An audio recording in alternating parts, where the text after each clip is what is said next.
إن الحمد لله نحمده ونستعينه ونستغفره ونؤمن به ونتوكل عليه ونعوذ بالله من شرور أنفسنا ومن سيئات أعمالنا. من يهده الله فلا مضل له ومن يضلله فلا هادي له. وأشهد أن لا إله إلا الله وحده لا شريك له وأشهد أن محمدا عبده ورسوله أرسله بالحق بشيرا ونذيرا. يا أيها الذين آمنوا اتقوا الله حق تقاته ولا تموتن إلا وأنتم مسلمون. يا أيها الناس اتقوا ربكم الذي خلقكم من نفس واحدة وخلق منها زوجها وبث منهما رجالا كثيرا ونساء واتقوا الله الذي تساءلون به والأرحام إن الله كان عليكم رقيبا.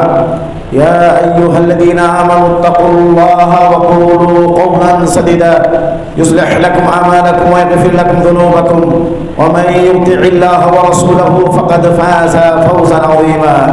أما بعد فإن خير الحديث كتاب الله وخير الهدي هدي محمد صلى الله عليه وسلم وشر الأمور محدثاتها وكل محدثة بدعة وكل بدعة ضلالة وكل ضلالة في النار.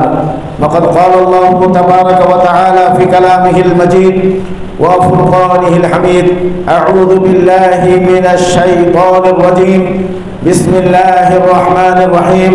قاف والقرآن المجيد بل عجبوا أن جاءهم منذر منهم فقال الكافرون هذا شيء عجيب أئذا متنا وكنا ترابا ذلك رجع بعيد قد علمنا ما تنقص الأرض منهم وعندنا كتاب حفيظ إلى آخر السورة. وقال تعالى في موضع آخر: أعوذ بالله من الشيطان الرجيم فمن كان يرجو لقاء ربه فليعمل عملا صالحا ولا يشرك بعبادة ربه أحدا. وعن أنس رضي الله تعالى عنه قال: جاء ثلاثة رهط إلى النبي صلى الله عليه وسلم. عن أنس بن مالك رضي الله تعالى عنه يقول: جاء ثلاثة رهط إلى بيوت أزواج النبي صلى الله عليه وسلم يسألون عن عبادة النبي صلى الله عليه وسلم، فلما أخبروا كأنهم تقالوها فقال: وأين نحن من النبي صلى الله عليه وسلم؟ قد غفر له ما تقدم من ذنبه وما تأخر. قال أحدهم: أما أنا فإني أصلي الليل أبدا. وقال الآخر: أنا أصوم الدهر ولا يفطر. وقال آخر: أنا أعتزل النساء فلا أتزوج أبدا.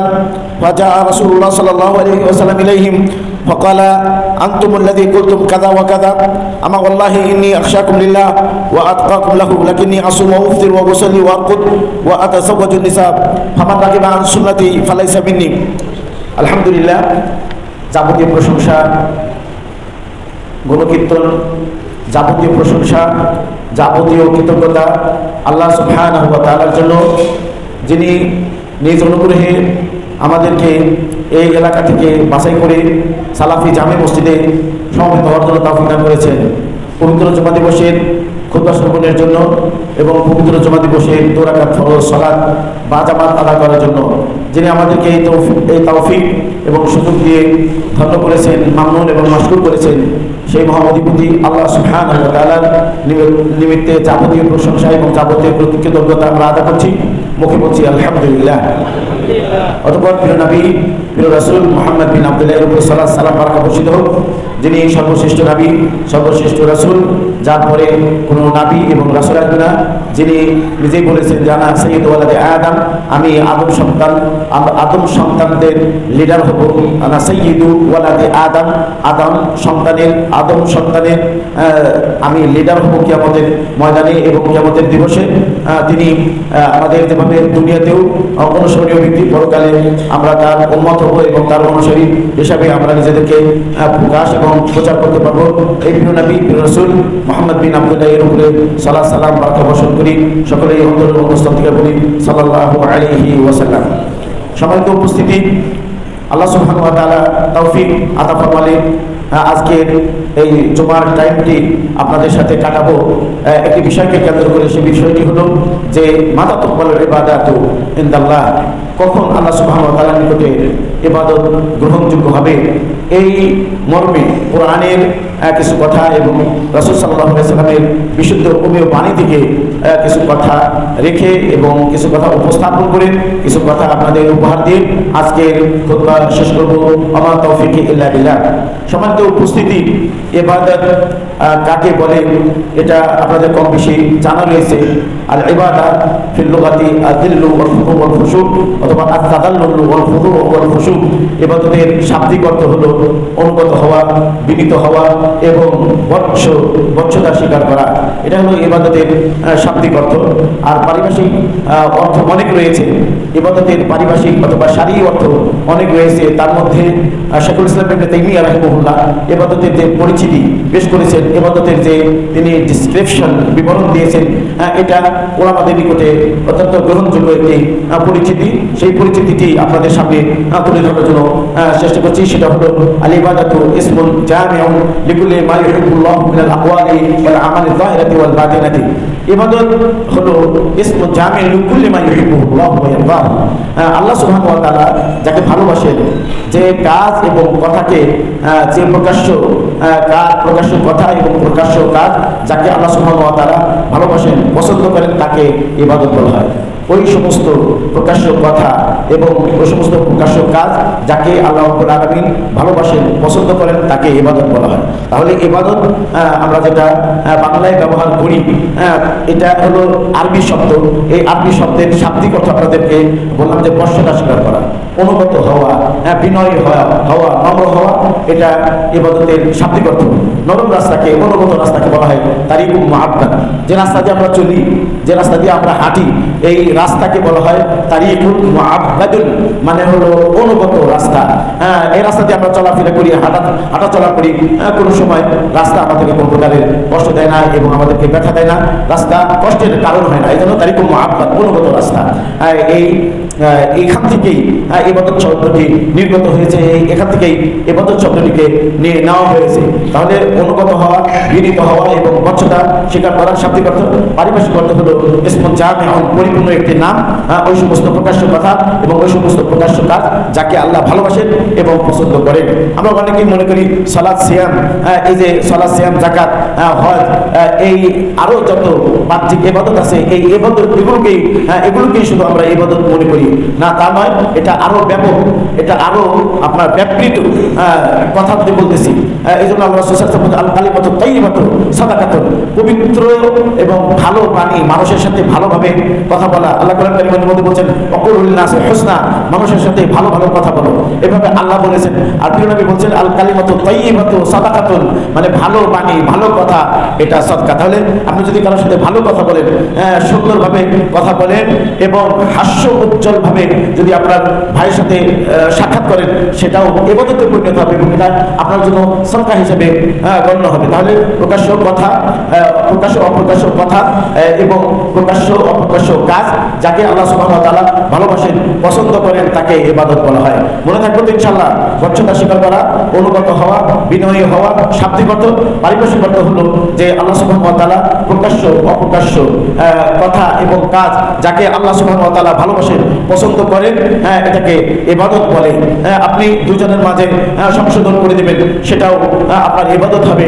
এবং আপনি অন্য কাউকে আপনার অনিষ্ট থেকে বিরত, আপনি কাউকে অনিষ্ট পৌঁছা থেকে আপনি বিরত থাকবেন, এটাও আপনার পক্ষ থেকে ইবাদত হবে এবং সাদাকা হবে। তাহলে প্রকাশ্য কথা এবং কাজ, প্রকাশ্য অপ্রকাশ্য কথা এবং কাজ যাকে আল্লাহ রাব্বুল আলামিন পছন্দ করেন, ভালোবাসেন, তাকে ইবাদত বলা হয়। আর এই ইবাদতের জন্যই আল্লাহ সুবহানাহু ওয়া তাআলা খালাকাল খালিকাতা ও খালাকাল খালকা, এই ইবাদত করার জন্যই আল্লাহ সুবহানাহু ওয়া তাআলা এই মাখলুক খালক, এই খালিকা সৃষ্টি জগৎকে তিনি সৃষ্টি করেছেন ইবাদত করবে। মানুষ, মানব জাতি, জিন জাতি, আরো যা আছে সব আল্লাহর ইবাদত করবে। এই জন্যই আল্লাহ সুবহানাহু ওয়া তাআলা মানব জাতিকে এবং জিন জাতিকে সৃষ্টি করেছেন। সূরা যারিয়াতের 56 নম্বর আয়াতের মধ্যে আল্লাহ বলেন, ওমা খালাকতুল জিন্না ওয়াল ইনসা ইল্লা লিয়াবুদুন, যে আমি মানব জাতিকে এবং জিন জাতিকে আমার ইবাদত করার জন্য আমি সৃষ্টি করেছি। লিয়াবুদুন আই লিইওয়াহিদুনি, যাতে করে তারা আমার একত্বতা ঘোষণা করে, আমার সাথে কাউকে শরীক না করে। এই জন্য আমি জিন জাতিকে এবং মানব জাতিকে সৃষ্টি করেছি। এই পৃথিবীর মধ্যে যা কিছু হয়, যা কিছু আছে এই পৃথিবীতে প্রাণবান, এই পৃথিবীতে প্রাণবান যা কিছু আছে সবাই আল্লাহ সুবহানাহু ওয়া তাআলার পবিত্রতা বর্ণনা করে, ইবাদত করে, পবিত্রতা বর্ণনা করে। আল্লাহ কোরআন কারীমের মধ্যে বলছেন, ওয়া ইন মিন শাইইন ইল্লা ইউসাব্বিহু বিহামদি রাব্বিহি, মানে পৃথিবীতে যা কিছু আছে সবাই তার পবিত্রতা বর্ণনা করে প্রশংসার সাথে। শুধু আল্লাহ সুবহানাহু ওয়া তাআলাকে পবিত্র করা মানে তানজিহুহু আন জামিইন নাকাইস, যত অপূর্ণতা রয়েছে সকল অপূর্ণতা থেকে, নাকস এবং নাকাইস ত্রুটি বিচ্যুতি রয়েছে সকল কিছু থেকে আল্লাহ সুবহানাহু ওয়া তাআলাকে তারা পূর্ণ পবিত্র মনে করে। পবিত্রতা আল্লাহর পবিত্রতা ঘোষণা করে। শুধু যদি আল্লাহর পবিত্রতা ঘোষণা করা হয় আর তার প্রশংসা সেখানে যদি না থাকে, সেটা পরিপূর্ণ হয় না, পূর্ণাঙ্গ হয় না। এই জন্য আল্লাহ সুবহানাহু ওয়া তাআলাকে যেগুলো নাকায়েস আছে, অপূর্ণ নাকেসাত আছে, সেগুলো থেকে আল্লাহ সুবহানাহু ওয়া তাআলাকে পবিত্র রাখতে হবে, দূরে রাখতে হবে। পাশাপাশি তার প্রশংসাও করতে হবে, তার হামদ এবং তার কৃতজ্ঞতাও আদায় করতে হবে। তাহলে আপনি আল্লাহ সুবহানাহু ওয়া তাআলাকে অপবিত্র এবং অপূর্ণ জিনিসকে আপনি পবিত্র করলেন এবং পাশাপাশি আপনি হামদ, আল্লাহর প্রশংসা এবং আল্লাহর কৃতজ্ঞতা আদায় করলেন। এইটা ইবাদতে এবং তাসবিহে পবিত্র বর্ণতে পূর্ণাঙ্গ। এই জন্য বুখারীর সর্বশেষ যেটা হাদিস আছে যে কালিমাতানি হাবিবাতানি ইলা রহমান, কালিমাতানি দুটি বাক্য, হাবিবাতানি মাহবুবাতানি মানে আল্লাহ রাব্বুল আলামিনের প্রিয়, এবং সাকিলাতানি ফিল মিজানি ওয়া খাফিফাতানি আলা লিসান, মানে উচ্চারণে খাফিফাতানি আলা লিসান, উচ্চারণে অতি পাতলা হালকা এবং কষ্টকর নয়। সাকিলাতানি ফিল মিজান, পক্ষান্তরে পাশাপাশি হচ্ছে সাকিলাতানি ফিল মিজান, মিজানের মধ্যে অনেক ভারী। যখন আমলনামা মাপা হবে, ব্যক্তিকে মাপা হবে এবং সাহিফাকে মাপা হবে, সেই সময় আপনার মুখে যে দুটি বাক্য, প্রিয় বাক্য, দুটি প্রিয় বাক্য এবং উচ্চারণ দুটি প্রিয় বাক্য হালকা এবং মানে সহজ এবং সাকিলাতানি ফিল মিজান, যখন মাপা হবে, আমলনামা মাপা হবে, সাহিফা মাপা হবে, ব্যক্তিকে যখন মাপা হবে, সেই সময় এই দুটি বাক্য দাঁড়িপাল্লায় ভারী হয়ে যাবে। সেখানে সুবহানাল্লাহ, সুবহানাল্লাহ মানে আমি উনাজিহু সুবহানাহু ওয়া তাআলা আন জামিইন নাকাইস, যাবতীয় অপূর্ণ থেকে আমি তাকে পবিত্রতা বর্ণনা করেছি। সুবহানাল্লাহ ওয়া বিহামদিহি, তার হামদ সহকারে, পাশাপাশি আহমাদুহু সুবহানাহু ওয়া তাআলা ওয়া আসিফুহু বি জামিইল কামালাত, যত কামালাত পরিপূর্ণ পূর্ণাঙ্গ সিফাত রয়েছে এর দ্বারাতে আমি তাকে গুণান্বিত করি। সুবহানাল্লাহ ওয়া বিহামদিহি সুবহানাল্লাহিল আযীম। তাহলে আল্লাহ সুবহানাহু ওয়া তাআলা মানব জাতিকে সৃষ্টি করেছেন তার ইবাদত করার জন্য, মানব জাতি, জিন জাতিকে এবং এই পৃথিবীতে প্রাণবান যত যা কিছু আছে সবাই তার তাসবিহ পাঠ করে, তার আরাধনা করে, তার কাছে বিনয়ী এবং তার কাছে আল্লাহর কাছে তারা বর্ষতা স্বীকার করে। আর এই ইবাদতের জন্যই আল্লাহ সুবহানাহু ওয়া তাআলা মানব জাতিকে, জিন জাতিকে সৃষ্টি করেছেন। এই ইবাদত করা আল্লাহর যে গায়াত এবং আল্লাহ সুবহানাহু ওয়া তাআলার যে হাদাফ, আল্লাহর যে উদ্দেশ্য এবং আল্লাহর যে লক্ষ্য রয়েছে, সেই লক্ষ্য হলো যে তিনি মানব জাতিকে সৃষ্টি করেছেন, মানব জাতি তার ইবাদত করবে, তার সাথে কোনো কিছুকে শরীক করবে না। এটাই হলো আল্লাহ সুবহানাহু ওয়া তাআলা এই মানব জাতিকে সৃষ্টি করার পিছনে হিকমত বা কৌশল। আল্লাহ রাব্বুল আলামিন এই জন্যই খালাকাল খালকা, সৃষ্টিকে সৃষ্টি করেছেন এবং এই ইবাদতের জন্য, ইবাদত যাতে করে সুন্দর হয়, শ্রেষ্ঠ হয়, এই জন্য আসমানীয় যাবতীয় কিতাব আল্লাহ সুবহানাহু ওয়া তাআলা নাযিল করেছেন, অবতীর্ণ করেছেন। যাবতীয় নবী এবং রাসূলগুলোকে এই জন্য সৃষ্টি করেছেন যে যুগ যুগ ধরে যে নবী প্রেরণ করেছেন, ওই নবীর উম্মতরা যাতে করে আল্লাহ সুবহানাহু ওয়া তাআলার ইবাদত করে, আল্লাহর একত্বতা ঘোষণা করে, এই জন্য সকল নবী এবং রাসূলকে আল্লাহ রাব্বুল আলামিন প্রেরণ করেছেন। তাহলে সৃষ্টিজীবের সৃষ্টি হয়েছে আল্লাহর ইবাদতের জন্য, আসমানি কিতাবগুলো নাযিল হয়েছে তার সৃষ্টি মানে ইবাদতের জন্য, এবং যত নবী এবং রাসূল আল্লাহ সুবহানাহু ওয়া তাআলা প্রেরণ করেছেন এই আল্লাহ রাব্বুল আলামিনের জমিনে যাতে করে তার ইবাদত বাস্তবায়িত হয়। এই জন্য আল্লাহ রাব্বুল আলামিন মানব জাতিকে, জিন জাতিকে এবং প্রাণবান জিনিসকে আল্লাহ সুবহানাহু ওয়া তাআলা সৃষ্টি করেছেন। তাহলে আমরা ইবাদতের শাব্দিক পরিবেশের কথা জানলাম এবং আমাদের এই পৃথিবীতে আগমনের পিছনে যে হিকমত, এই পৃথিবীতে আল্লাহ রাব্বুল আলামিন আমাদেরকে যে পাঠিয়েছেন, প্রেরণ করেছেন, এর পিছনে হিকমত কি, রহস্য কি, সেটা আমরা জানলাম। বলেছিলাম যে সেটা হলো আল্লাহ সুবহানাহু ওয়া তাআলার ইবাদত করা, তার উপাসনা করা, তাকে এক বলে স্বীকার করা, তার ইবাদতের মাঝে কাউকে ইবাদত পাওয়ার যে তিনি মুস্তাহিক, তার এই মুস্তাহিক ইবাদতের মুস্তাহিক হওয়ার ব্যাপারে অন্য কাউকে অংশীদার না করা। এই গায়াতে, এই গরদে, এই উদ্দেশ্যে, এই লক্ষ্যে আল্লাহ সুবহানাহু ওয়া তাআলা মানব জাতিকে সৃষ্টি করেছেন এবং জিন জাতিকে সৃষ্টি করেছেন। আরো প্রাণবান যা কিছু আছে সবই এরই জন্যই সৃষ্টি হয়েছে। এখন এই ইবাদত বলছে মাতা তুকবালু হাদিহি আল ইবাদাতু মিনাল ইবাদ, বান্দাদের পক্ষ থেকে এই ইবাদত কখন গ্রহণ করা হবে? আল ইবাদাতু লা তাকুনু আমালান সালিহান হাত্তা তাতাহাক্কাকা ফিহি শারতান। আল ইবাদাতু লা তাকুনু আমালান সালিহান হাত্তা তাতাহাক্কাকা ফিহি শারতান। আল আউয়ালু আল ইখলাস ওয়া থানি আল মুতাবাআত। ইবাদত বান্দার পক্ষ থেকে কখনোই ইবাদতটা কখনোই আমালে সালেহ হবে না, সৎ কর্ম বলে বিবেচিত হবে না। ইবাদত সৎ কর্ম বলে বিবেচিত হবে না যতক্ষণ পর্যন্ত ওই ইবাদতের মাঝে দুটি শর্ত না পাওয়া যাবে। আল ইবাদাতু লা তাকুনু আমালান সালিহান হাত্তা তাতাহাক্কাকা ফিহি শারতান। আল আউয়ালু আল ইখলাসু ওয়া থানি আল মুতাবাআত। ইবাদত আমালে সালেহ, নেক আমল বলে বিবেচিত হবে না যতক্ষণ পর্যন্ত ওই ইবাদতের মাঝে দুটি শর্ত না থাকবে, দুটি শর্ত না পাওয়া যাবে। দুটি শর্তের একটি শর্ত হলো যে আল ইখলাসু লিল্লাহ, ওই ইবাদতটা ব্যক্তি করবে আল্লাহ সুবহানাহু ওয়া তাআলার জন্য শুধু। ইবাদতটি শুধুমাত্র একমাত্র কেবলমাত্র আবেদ মাবুদের জন্য করবে। ইবাদত করি, ইবাদতটা আল্লাহ সুবহানাহু ওয়া তাআলার জন্য করবে। ওই ইবাদতের মাঝে লা ইয়াকুনু ফিহা রিয়াউন ওয়ালা সুমাতুন ওয়ালা শুহরাতুন, যে ওই ইবাদত আল্লাহর জন্য হবে। এর অর্থ হলো যে ওই ইবাদতের মাঝে রিয়া থাকবে না। রিয়া মানে হলো লোক দেখানো থাকবে না, লৌকিকতা থাকবে না, মানুষে দেখবে, মানুষে জানবে এই জন্য হবে না। ওয়ালা সুমাতা, মানুষকে শোনানোর জন্য এই ইবাদত হবে না। এবং ইবাদত এই জন্য হবে জানে আয়াকুন আল মারু মাশহুরান বাইনা নাস বিহাদিহিল ইবাদা, এই ইবাদতের মাধ্যমে ব্যক্তি আল্লাহ রাব্বুল আলামিনের ব্যক্তি ইবাদতের মাধ্যমে মানুষের কাছে মাশহুর হবে, প্রসিদ্ধ হবে, এই উদ্দেশ্য থাকবে না। ইবাদত কেবলমাত্র আল্লাহ সুবহানাহু ওয়া তাআলার জন্য হবে। আর তাকুন আল ইবাদাতু লিল্লাহ, ইখলাসের অর্থ হলো যে ইবাদতটা আল্লাহ সুবহানাহু ওয়া তাআলার জন্য হবে। লা ইয়াকুনু ফিহা রিয়াউন ওয়ালা সুমাতুন ওয়ালা শুহরা, ওই ইবাদতের মাঝে লোক দেখানো তা থাকবে না এবং মানুষকে শোনানো থাকবে না। ইবাদত এটা আমি অনেক মানুষের প্রতিদিন বলে, প্রতিদিন তাহাজ্জুদের নামাজ পড়ে, প্রতিদিন এই নেক আমল করে, এভাবে মানুষের কাছে বলে বেড়ায় এবং শুনিয়ে বেড়ায়, ইবাদত এটা তার পক্ষ থেকে গ্রহণ হবে না। এটার মধ্যে রিয়া থাকার কারণে, মানুষকে শোনানোর কারণে, এবং এই লোক প্রতিদিন তাহাজ্জুদের নামাজ পড়ে, এই কথা বলে প্রসিদ্ধতা অর্জনের জন্য যদি হয় সেটা ইবাদত হবে না। সেটা ওই ইবাদতের মাঝে রিয়া হবে, মানুষকে শোনানো হবে, মানুষকে দেখানো হবে এবং মানুষের মাঝে প্রসিদ্ধতা অর্জন হবে। এই ইবাদত কিন্তু ওই সময় আল্লাহ রাব্বুল আলামিনের জন্য খালিস হবে না। ইবাদত খালিস হবে ওই সময়, একনিষ্ঠ হবে ওই সময় যখন আপনি আল্লাহ কেবলমাত্র শুধুমাত্র একমাত্র আপনার ইবাদতটাকে আল্লাহ সুবহানাহু ওয়া তাআলার জন্য করবেন। এটা হলো একটি শর্ত। দ্বিতীয় শর্ত হলো যে আল মুতাবাআত। মুতাবাআত শব্দের অর্থ হলো অনুসরণ করা, অনুসরণ করা, অনুকরণ করা। একজন মাতবুর যেখানে পা রেখেছেন তাবে সেখানে পা রাখবে। একজন হলো অনুসারী, আরেকজন হলো অনুসৃত বা অনুসরণকৃত ব্যক্তি।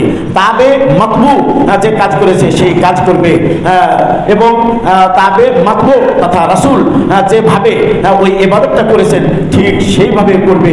তাহলে ইবাদত হবে না যতক্ষণ পর্যন্ত ওই ইবাদতের মাঝে দুটি শর্ত না পাওয়া যাবে।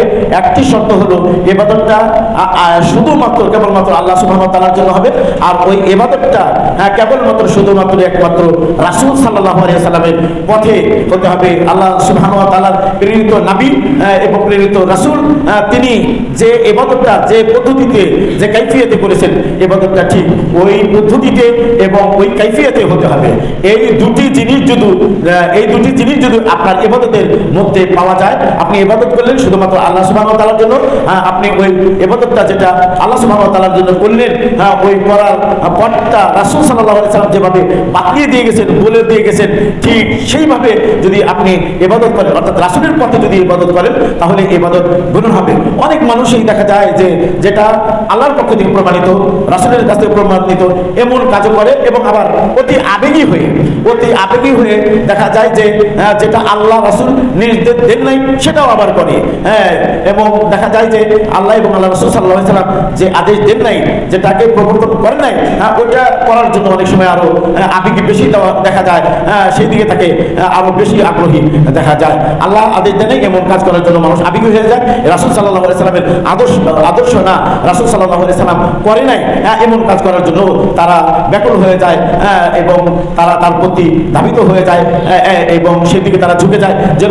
যেরকমটি গত সপ্তাহে আমি আপনাদের মাঝে খুতবা দিয়েছিলাম, গত সপ্তাহে খুতবা দিয়েছি, আবার এই সপ্তাহে খুতবা দেওয়া দিচ্ছি আলহামদুলিল্লাহ।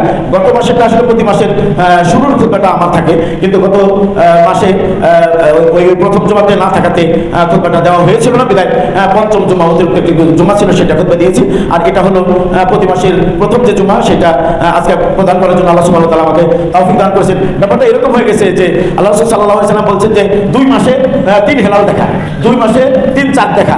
এই হাদিসের ব্যাখ্যা হলো যে প্রতি মাসের শুরুতে চাঁদ ওঠে, তাহলে এই মাসের শুরুতে যে চাঁদ উঠছে সেটাও দেখা যায়, এবং আগামী মাস এই মাসের শেষে আবার আগামী মাসের প্রথম যে চাঁদ সেটাও দেখা যায়। 2 মাসে দেখা গেল, এবং এই 2 মাসের শেষ দিনেই কিন্তু আবার তৃতীয় মাসের চাঁদ দেখা যায়। এই জন্য আল্লাহ রাসূল সাল্লাল্লাহু আলাইহি ওয়াসাল্লাম বলছেন যে 2 মাসে 3 চাঁদ দেখা। 2 মাসে 3 চাঁদ দেখার অর্থ বুঝছেন তো?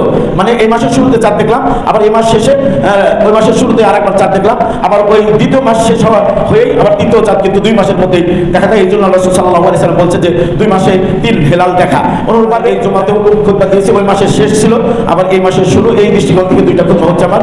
আল্লাহ সুবহানাহু ওয়া তাআলা যেন কবুল করে নেন এবং গ্রহণ করে নেন বলে আমিন। এবং আমরা যা বলি সেটার প্রতি যেন আল্লাহ সুবহানাহু ওয়া তাআলা আমাদেরকে আমল করার জন্য তৌফিক দান করেন, এবং আল্লাহ রাব্বুল আলামিন আপনাদেরকেও যেন আমরা কোরআন এবং হাদিস থেকে কোনো সময় সাজানো কথা হয়, কোনো সময় অসাজানো কথা হয়, কোনো সময় আপনার গচ্ছিত এবং মুরাত্তাব কথা হয়, আবার কোনো সময় এলোমেলো কথা হয়। তারপরে কোরআনের কথা যেহেতু এবং হাদিসের কথা যেহেতু সেটা এলোমেলো হোক আর অগোছালো হোক, যেটা যখন যেভাবে কোরআনের কথা বলা হবে চেষ্টা করবেন আমল করার জন্য। এবং রাসূল সাল্লাল্লাহু আলাইহি ওয়াসাল্লামের হাদিস যেভাবেই হোক না কেন, সেটা যদি আপনার কাছে পৌঁছে, যে পদ্ধতি দিয়ে পৌঁছে কেন, সাজানো হোক আর অসাজানো হোক, গোছানো হোক অগোছালো হোক, এটা আপনার সুর দিয়া বলা হোক আর অসুর দিয়া বলা হোক, সেটা আপনার প্রাঞ্জল ভাষায় বলা হোক আর অপ্রাঞ্জল ভাষায় বলা হোক না কেন, কোরআনের আয়াত যেহেতু সেটার উপর আমল করতে হবে। আল্লাহ রাসূল সাল্লাল্লাহু আলাইহি ওয়াসাল্লামের যেহেতু হাদিস, তার আদর্শ, সেটার উপরে আমল করতে হবে। আমরা যেন সুন্দরভাবে বলতেও পারি, আবার সুন্দরভাবে যেন আপনারা সুন্দরভাবে যেন আমলও করতে পারেন, ইবাদতও করতে পারেন। ইবাদত বলছিলাম যে এই ইবাদত গ্রহণ হওয়ার জন্য 2টি শর্ত। একটা হলো ইখলাস, মানে আনতাকুনা ইবাদাতু লিল্লাহ, ইবাদতটা আল্লাহ সুবহানাহু ওয়া তাআলার জন্য হবে। এই যে মুখে বলে দিলাম যে ইবাদতটা আল্লাহর জন্য হতে হবে, কিন্তু একটু সমাজের দিকে আপনারা মিলিয়ে দেখবেন, আপনারা সমাজের দিকে একটু তাকিয়ে দেখবেন যে এই যে আনতাকুনা ইবাদাতু লিল্লাহ, আসলে এটা হচ্ছে কিনা, ইবাদতটা আল্লাহর জন্য হচ্ছে কিনা, বান্দারা ইবাদত আল্লাহর জন্য করছে কিনা, আল্লাহর জন্য, কেবল আল্লাহর জন্য ইবাদতকারীদের সংখ্যা কত, আর যারা আল্লাহর জন্য করে এবং এই ইবাদতকে অন্যের জন্য, এই ইবাদতে অন্যকেও শরীক করে, এদের সংখ্যা বেশি না কেবল ইবাদত আল্লাহ সুবহানাহু ওয়া তাআলার জন্য করে এদের সংখ্যা বেশি? সারা পৃথিবীতে গুণে যদি দেখেন, মিলিয়ে যদি দেখেন, কেবল আল্লাহরই ইবাদত করে এমন লোকের সংখ্যা কম, আর কেবল রাসূলের তরিকায় ইবাদত করে এমন লোকের সংখ্যা কম। আপনার পৃথিবীতে 700 কোটি মানুষের কথা বলা হয়, 700 কোটি সমারিতে বলা হয়, গণনাতে বলা হয়, ইহসাইয়াতে বলা হয়, পরিসংখ্যানে বলা হয় যে 700 কোটি মানুষ। আর এই 700 কোটি মানুষের মধ্যে 200 কোটি প্লাস হলো মুসলিমরা। এই 200 কোটি প্লাস মুসলিমরা যদি তারা এক আল্লাহর ইবাদত করত, ফজরের নামাজ বাজামাত তারা যদি আদা করত, তাদের ঈমান যদি মজবুত থাকতো, ঈমান মজবুত থাকা মানে হলো ঈমান আল খালিস আল জাযিম, সুদৃঢ় মজবুত ঈমান যদি থাকতো, এই 200 কোটি পৃথিবীতে যে যেখানে আছে এইরকম মুসলিম যদি হতো, সারা পৃথিবীর 700 কোটি 200 বাদ দিলে আরো 500 কোটি মানুষ তো থাকে। এই 500 কোটি মানুষ তারা এই 200+ মানুষের মুসলিমদের দাপটে তারা থাকতে পারতো না। শক্তিতে এদের শক্তির সামনে তাদের শক্তি মানে কোলাতে না টিকতে পারতো না। কিন্তু আল্লাহর জন্য ইবাদত করে কেবল এবং রাসূলের তরিকাকে তরিকা মানে কেবল এমন লোক বাংলাদেশে কতজন আছে এবং সারা পৃথিবীতে কতজন আছে দেখবেন। হয়তোবা কেউ বলে যে শুধু আমি ঈমান এনেছি। এই যে ঈমান এনেছে এতটুকুই, এক ওয়াক্ত সালাত আদায় করে না এমন বহু মানুষ আছে। আবার বহু মানুষ আছে যে আপনার সপ্তাহে যে প্রতিদিনে এবং রাত্রিতে 5 ওয়াক্ত সালাত রয়েছে, এই এক সপ্তাহ এক ওয়াক্ত নামাজ পড়ে শুধু জুমার সালাতে আসে। এবং বহু মানুষ আছে ঈমানের সে ঈমানদার দাবি করে এবং মুসলিম দাবি করে, সে 5 ওয়াক্তও পড়ে না, জুমাও পড়ে না, শুধু ঈদাইনের সালাত পড়ে, অর্থাৎ ঈদুল ফিতরের সালাত পড়ে এবং ঈদুল আজহার সালাত পড়ে। এমন মানুষও তো আছে। আবার এমন মানুষ আছে ঈদের সালাতও আদায় করে না, ঈদুল ফিতরের সালাতও আদায় করে না, ঈদুল আজহার সালাতও আদায় করে না। এরকম বহু মানুষ আছে। আবার দেখবেন যে বহু মানুষ আছে আল্লাহকেও সেজদা দিচ্ছে, সেজদা আল্লাহকেও সেজদার মাধ্যমে আল্লাহর সম্মান বজায় রাখছে। আবার ওই ব্যক্তি দেখবেন যে কবরে যখন যাচ্ছে, বাবার কাছে যখন যাচ্ছে, সে কিন্তু ওই তার বাবা যে মারা গেছে, বানোয়াট বাবা মানে অবৈধ বাবা সে মারা গেছে, তার কবরে যে সেজদা দিচ্ছে। কিছু মানুষ তো আছে যে যেখানেই যে উঁচু জায়গা, কিছু মানুষ আছে যেখানেই উঁচু জায়গা দেখে সেটাকেই সেজদা করে। কিছু মানুষ এমন আছে যেখানেই উঁচু জায়গা দেখে সেই উঁচু জায়গাকেই সেজদা করে। ওয়ালিয়াযুবিল্লাহ, এ মুশরিক, এ খারিজ আনিল ইসলাম, জিন্দিক মুনাফিক, এ মুশরিক জিন্দিক মুনাফিক, এ যত দাবি করুক না কেন দামি মুসলিম, আমি মুমিন দাবি যতই করুক না কেন মুসলিম না, তার কর্মের মাধ্যমে সে কাফির হয়ে যাবে। কাফির হয়ে গেছে, কর্মের মাধ্যমে সে কাফির হয়ে গেছে, ইসলাম থেকে বেরিয়ে গেছে। সম্মানিত উপস্থিতি, ইবাদত অবশ্যই আল্লাহ সুবহানাহু ওয়া তাআলার জন্য হতে হবে এবং রাসূল সাল্লাল্লাহু আলাইহি সাল্লামের তরিকাতে হতে হবে। আল্লাহ এই দুটি ইবাদতে, এই দুটি শর্ত ইবাদতে থাকতে হবে, এই শর্ত আরোপ করেছেন সূরাতুল কাহফের শেষ আয়াতের মধ্যে। ফামান কানা ইয়ারজু লিকা রাব্বিহি, ফামান কানা ইয়ারজু লিকা রাব্বিহি, যে ব্যক্তি আশা করে লিকা রাব্বিহি, তার রবের সাক্ষাতের, যে ব্যক্তি তার রবের সাক্ষাতের আশা রাখে, ফালইয়ামাল আমালান সলিহা, সে যেন সৎ কর্ম সম্পাদন করে। সৎ আমল সৎ হবে না, এই যেখানেই তো বলো ফালইয়ামাল আমালান সলিহা, যে নিজের রবের সাথে প্রলয় দিবসে সাক্ষাতের প্রত্যাশা রাখে, ফালইয়ামাল, সে যেন আমল করে, আমালান সলিহা, সৎ কর্ম সম্পাদনকারী করে। ওয়ালা ইউশরিক বিইবাদাতি রাব্বিহি আহাদা, ওয়ালা ইউশরিক বিইবাদাতি রাব্বিহি, তার ইবাদতের, তার রবের ইবাদতে জানে যেন কাউকে শরীক না করে। ফালইয়ামাল আমালান সলিহা, সে যেন সৎ কর্ম সম্পাদন করে। ওয়ালা ইউশরিক বিইবাদাতি রাব্বিহি, তার রবের ইবাদতে কাউকে যেন শরীক না করে। এখানে দুটি শর্ত, যে দুটি শর্ত ছাড়া কোনো আমলই আল্লাহর দরবারে কবুল হবে না। এই দুটি শর্ত আল্লাহ সুবহানাহু ওয়া তাআলা একটি আয়াতের মধ্যে জমা করেছে। সেটি কি? একটা হলো যতক্ষণ পর্যন্ত আমল সালেহ না হবে এবং যতক্ষণ পর্যন্ত সেটার মধ্যে ইখলাস না পাওয়া যাবে ততক্ষণ পর্যন্ত সেটা কবুল হবে না। ফামান কানা ইয়ারজু লিকা রাব্বিহি, যে ব্যক্তি তার রবের সাক্ষাতের আশা রাখে, ফালইয়ামাল, সে যেন আমল করে, সলিহান আমালান সলিহান, সৎকর্ম। ওয়ালা ইউশরিক বিইবাদাতি রাব্বিহি আহাদা, আর তার রবের ইবাদতে কাউকে যেন শরীক না করে। এই যে ওয়ালা ইউশরিক বিইবাদাতি রাব্বিহি আহাদা, এটা হলো ইখলাস। ইখলাসের শর্ত হলো এইটা। ইখলাসের শর্ত হলো ইবাদত করবে, রবের ইবাদত করবে, মালিকের ইবাদত করবে, আল্লাহর ইবাদত করবে, এই ইবাদতের মাঝে কাউকে শরীক করবে না, হলো ইখলাস। আরেকটা হলো যে এখানে ফালইয়ামাল আমালান সলিহা, এবং সে যেন সৎ কর্ম সম্পাদন করে। ফুদাইল ইবনে ইয়াদ, আল্লাহ সুবহানাহু ওয়া তাআলার বাণী, আল্লাযী খালাকাল মাউতা ওয়াল হায়াতা লিয়াবলুয়াকুম আইয়ুকুম আহসানু আমালা, আল্লাযী, তোমাদের রব তিনি যিনি খালাকাল মাউতা ওয়াল হায়াতা, জীবন এবং মরণকে সৃষ্টি করেছেন। আল্লাযী খালাকাল মাউতা ওয়াল হায়াতা, যিনি জীবন এবং মরণকে সৃষ্টি করেছেন। কেন সৃষ্টি করেছেন? লিয়াবলুয়াকুম আইয়ুকুম আহসানু আমালা, যাতে তিনি তোমাদেরকে পরীক্ষা করেন। আইয়ুকুম, তোমাদের মধ্যে কে আহসানু আমালা, আমালের দিক থেকে সুন্দর। তাহলে আল্লাহ রাব্বুল আলামিন জীবন মরণ কে সৃষ্টি করেছেন এই জন্য যে তিনি পরীক্ষা করবেন যে আমলে কে উত্তম। এই আয়াতের ব্যাখ্যায় তিনি বলেছেন যে ফুদাইল ইবনে ইয়াদ বলেছেন যে ইবাদতের মাঝে ইবাদত তখন কবুল হবে যখন ইবাদতটা খালেস হবে এবং সওয়াব হবে। ইবাদত খালেস হবে এবং সওয়াব হবে, তখন ইবাদত আল্লাহ সুবহানাহু ওয়া তাআলার কাছে কবুল হবে, অন্যথায় ইবাদত কবুল হবে না। ইয়াকুন আল আমালু খালিসান ওয়া ইয়াকুন আল আমালু সওয়াবান, খালেস এবং সওয়াব একনিষ্ঠ এবং সঠিক হলে আল্লাহ ওই ইবাদত গ্রহণ করবে। যদি কোনো ইবাদত খালেস হয় এবং সেটা যদি সওয়াব না হয়, খালেস মানে আল্লাহর জন্য হলো, সওয়াব হলো না মানে সওয়াব সব দিয়ে সওয়াবান খালেসান ওয়া সওয়াবা, ইবাদত যদি খালেস হয় এবং সওয়াব হয় আল্লাহর জন্য যদি হয় এবং সেটা যদি রাসূলের পক্ষ থেকে হয়, রাসূলের তরিকায় যদি হয়, তাহলে ইবাদত সেটা খালেস হলো এবং সওয়াব হলো, এইটা গ্রহণযোগ্য হবে। ইবাদত যদি খালেস হয় আর সওয়াব যদি না হয়, খালেস মানে আল্লাহর জন্য হওয়া, সওয়াবান আর সওয়াব মানে রাসূলের তরিকায় হওয়া, ইবাদত যদি আল্লাহর জন্য হয় আর ওটা যদি রাসূলের তরিকায় না হয় গ্রহণ হবে না। আর ইবাদত যদি সওয়াব হয় রাসূলের তরিকায় করলেন কিন্তু আল্লাহর জন্য করলেন না, তাও গ্রহণ হবে না। হাত্তা ইয়াকুনাল আমালু খালিসান ওয়া সওয়াবা, যতক্ষণ পর্যন্ত ইবাদত আল্লাহর জন্য না হবে, যতক্ষণ পর্যন্ত ইবাদত রাসূলের তরিকায় না হবে, ততক্ষণ পর্যন্ত ইবাদত আল্লাহ সুবহানাহু ওয়া তাআলা কবুল করবেন না। এই ইবাদত যার পক্ষ থেকেই হোক না কেন, আর যত ইবাদতই হোক না কেন, হাজার হাজার ভুরি ভুরি ইবাদত যদি থাকে, সেটার প্রতি যদি সেই ইবাদত যদি খালাস না হয় আর সেই ইবাদত যদি রাসূলের তরিকায় না হয়, সেটা গ্রহণ হবে না। বহু কষ্ট করে শ্রান্ত হয়ে ইবাদত করেও তাকে জাহান্নামে যেতে হবে। আল্লাহ কোরআন কারীমের মধ্যে বলছেন যে আমিলাতুন নাসিবাতুন, মানে আমিলাতুন আমলকারী, নাসিবা মানে কষ্ট ক্লেশ উঠিয়ে কষ্ট দুঃখ দুর্দশা সহ বহু আমলকারী আছে, তাসলা নারান হামিয়া, দগ্ধবতী অগ্নিতে আগুনে তাকে যেতে হবে, নিক্ষেপ তাকে হতে হবে। তাই আমলের ব্যাপারে খুবই সতর্ক হতে হবে, খুবই সাবধান হতে হবে।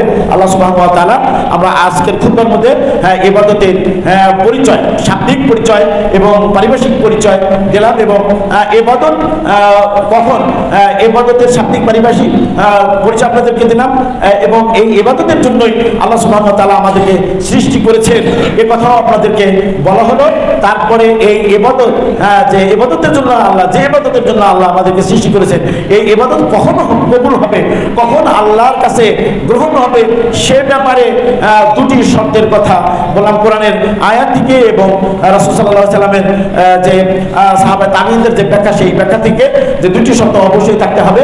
এক নাম্বার হলো ইখলাস, তথা আমলটা কেবল আল্লাহর জন্য হবে, আর দুই নম্বর হলো সওয়াব হবে, অর্থাৎ ইবাদতটা রাসূল সাল্লাল্লাহু আলাইহি সাল্লামের বাতলানো এবং আল্লাহ রাসূল সাল্লাল্লাহু আলাইহি সাল্লামের বলা পথে ইবাদত যদি হয় তাহলে ইবাদত কবুল হবে, অন্যথায় ইবাদতের শান যতই বড় হোক না কেন আর যার পক্ষ থেকে ইবাদত হোক না কেন, সেটা আল্লাহ সুবহানাহু ওয়া তাআলার কাছে গ্রহণযোগ্য হবে না, সেটা বর্জনীয় হবে। আল্লাহ সুবহানাহু ওয়া তাআলা আমাদেরকে যে উদ্দেশ্যে এই ধারাধামে এই নিখিল বিশ্বে পাঠিয়েছেন সেটা হলো তার ইবাদত। এই ইবাদত যেন সুন্দর সুষ্ঠুভাবে আমরা করতে পারি, তাই সেই তৌফিক আল্লাহ সুবহানাহু ওয়া তাআলা আমাদেরকে দান করেন। আমিন। বারাকাল্লাহু লানা ওয়া লাকুম ফিল কুরআনিল আযীম ওয়া নাফা'না বিল আয়াতি ওয়া যিকরিল হাকীম বাইনাহু তাআলা জাওয়াদুল কারীমুল মালিকুর রাউফুর রহিম।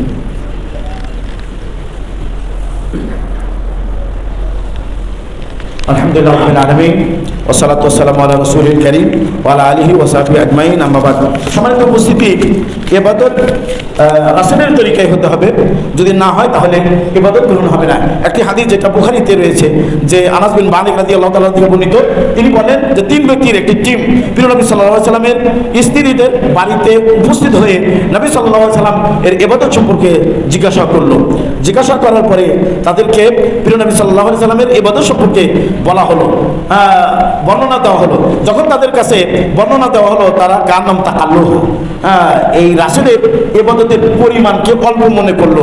তখন তারা বলল যে কোথায় নবী আর কোথায় আমরা। শয়তান দেখেন কিভাবে পথ মানুষের মাঝে বানিয়ে নেয়, যে রাসূল সাল্লাল্লাহু আলাইহি ওয়াসাল্লাম ইবাদত করতে এই ইবাদতকে তারা অল্প মনে করলো। অল্প মনে করে বললো যে রাসূল কোথায় আর আমরা কোথায়। অর্থাৎ রাসূলের শান্ত বড়, তার জন্য এই আগের পরের গুনাহ খাতা আল্লাহ মাফ করে দিচ্ছে, এটা রাসূলের জন্য চলতে পারে, কিন্তু আমাদের জন্য তো এই অল্প ইবাদত যথেষ্ট হবে না। তখন তাদের একজন বলল কি, যে আমি সারা রাত ইবাদত করবে, মানে তাহাজ্জুদের নামাজ পড়বে।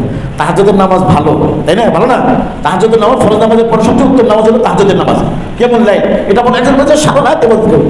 হ্যাঁ, সব ভালোই ভালো না, মনে রাখবেন, সব ভালোই ভালো না, সব ভালো কি ভালো না। কেমন লাইন করা ভালো কাজ, কিন্তু একজন বলে যে সারা রাত আমি ইবাদত করবো, মানে রাত্রি কেমন করবো। রাসূলকে এই কথা বললেন, আমি কখনোই কেমন লাইন ছাড়বো না। আরেকজন বললো কি যে আমি সারা বছর রোজা রাখবো, কখনোই রোজা ভাঙবো না। রোজা রাখাও ভালো কাজ, সারা বছর রোজা রাখবো, এ কথা বললো। আরেকজন বললো যে আমি বিবাহ শাদী করবো না। বিবাহ শাদী কেন করবো না? বৈরাগ্য সাজবো। বিবাহ শাদী করবো না কেন? যে আল্লাহর ইবাদতের মধ্যে মাশগুল থাকবে। এই শীর্ষ তিনটি ভালো কাজ, মানে কেমন লাইল করা, রাতের নামাজ পড়বে এবং সিয়াম পালন করবে না। আরেকজন বিবাহ শাদী করবে না। বিবাহ শাদী করতে গেলে সংসার করতে হবে, মানে এই বাজারে যাও, ওটা নিয়ে আসো, এটা নিয়ে আসো, এই করো ওই করো, এইভাবে সময় নষ্ট হয়ে যাবে, আমি বিবাহ করবো না। এই তিন ধরনের ভালো কাজ আসলে রাসূল সাল্লাল্লাহু আলাইহি ওয়াসাল্লামের তরিকায় না হওয়ার কারণে ভালো কাজটি মন্দ কাজে পরিণত হয়ে গেল। আল্লাহ রাসূল বললেন যে এর মধ্যে রাসূল এসে গেলেন, এসে বললেন যে তোমরা কি যারা বলছে একজন যে সারা রাত কেমন লাইল করবা, আরেকজন সারা বছর রোজা রাখবা, আরেকজন বিবাহ করবা না, এরকম বলছো। তারা বললো যে হ্যাঁ আমরা বলেছি। তখন আল্লাহ রাসূল বললেন যে দেখো, ইন্নী ওয়াল্লাহি ইন্নী আখশাকুম লিল্লাহি, তোমাদের অন্তরে আল্লাহর যতগুলো ভয় আছে তার চেয়ে বেশি ভয় আছে আমার অন্তরে, এবং কি ওয়া আতকাকুম লাহু, এবং তার তাকওয়া অবলম্বন তোমাদের চেয়ে আমার বেশি আসে থাকার পরেও লাকিনি আসুমা উফতির, আমি রোজা রাখি, রোজা ভাঙ্গি, উসাল্লি ওয়া আরকুদু, আমি রাত্রে কেমন লাইল তাহাজ্জুদের নামাজ পড়ি, আবার ঘুমাইও, এবং আমি বিবাহ করেছি। রাসূলের 9টি বিবি ছিল, 2জন দাসী ছিল।